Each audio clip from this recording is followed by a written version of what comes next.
وہ نا بسا اوقات یہ وسوسہ بھی ڈالتے ہیں کہ جب نبی پاک مکے میں پیدا ہوئے تھے، حضور مکے میں جلوہ گر ہوئے نا، تو مکے والوں نے تو لائٹنگ نہیں لگائی تھی، جھنڈے نہیں لگائے تھے، انہوں نے تو جلوس نہیں نکالے تھے، تو تم کون ہوتے ہو؟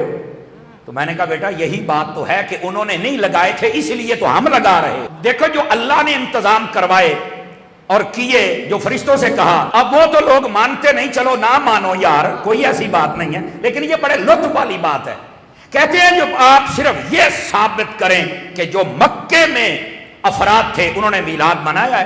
میں نے کہا آپ پہلے مجھے یہ بتائیں کہ جب نبی پاک مکے میں 12 ربیع الاول کی رات آج سے 1450 سال قبل تقریباً جلوہ گر ہوئے، تو اس وقت شہر مکہ میں نبی پاک کی والدہ اور دادا نکال کے بات کر رہا ہوں، محتاط جملہ ہے نا، ان کے علاوہ آپ بتائیں مکے کے اندر ٹوٹل کتنے مسلمان تھے؟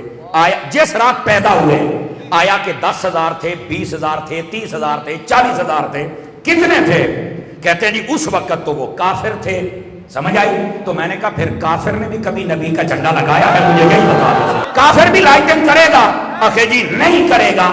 تو میں نے کہا اب بتائیں آپ کون ہیں؟ جی ہم تو مسلمان ہیں۔ کہ میں کہا پھر بندے دا پوت بان کافرانے کام کیوں کرنا، مسلمان والے کام کرنا۔ میں نے کہا جب حضور مکے میں آمد ہوئی تھی اس وقت تو وہ کافر تھے، انہوں نے تو کچھ نہیں کیا۔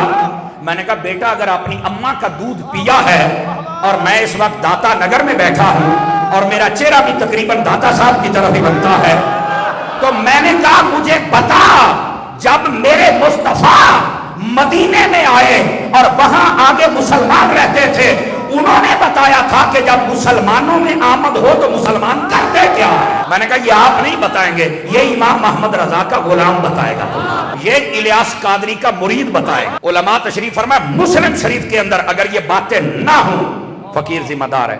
نبی پاک علیہ السلام نے جب ہجرت فرمائی نا مکہ پاک سے مدینہ تو یہ بات جانے لگے، تو آپ جب ادھر پیغام پہنچ گیا ابھی حضور آ رہے ہیں، حضور آ رہے ہیں، اس جملے کو سمجھیے، حضور آ رہے ہیں، جب یہ پتہ لگا تو ہوا کیا تھا، انہوں نے ایک اپنی سپیشل فورس بنائی تھی، سمجھ آئی؟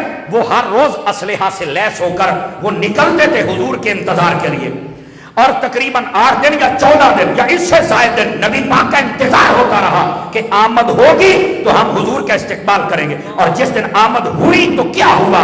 فرمایا فَصَعِدَ الرِّجَالُ وَالنِّسَاءُ فَوْقَ الْبُيُوتِ وَتَفَرَّقَ الْغِلْمَانُ وَالْخِدَمُ فِي الطُّرُقِ يُنَادُونَ يَا مُحَمَّدُ يَا رَسُولَ اللَّهِ۔ فرمایا جب حضور کی آمد ہوئی، توجہ رکھنا، جب حضور کی آمد مدینہ میں ہوئی تو عورتیں اور مرد چھتوں پہ چڑھ گئے، بچے اور خادم گلیوں میں نکل آئے اور وہ ایک ہی نعرہ لگاتے تھے یا رسول اللہ، صرف یہ کہتے تھے کہ ہمارے آقا جلوہ گر ہو گئے۔ میں نے کہا بیٹا مکے کے کافروں کا مزاج تجھے یاد رہتا ہے، مدینہ کے عاشقوں کا مزاج یاد کیوں نہیں رہتا؟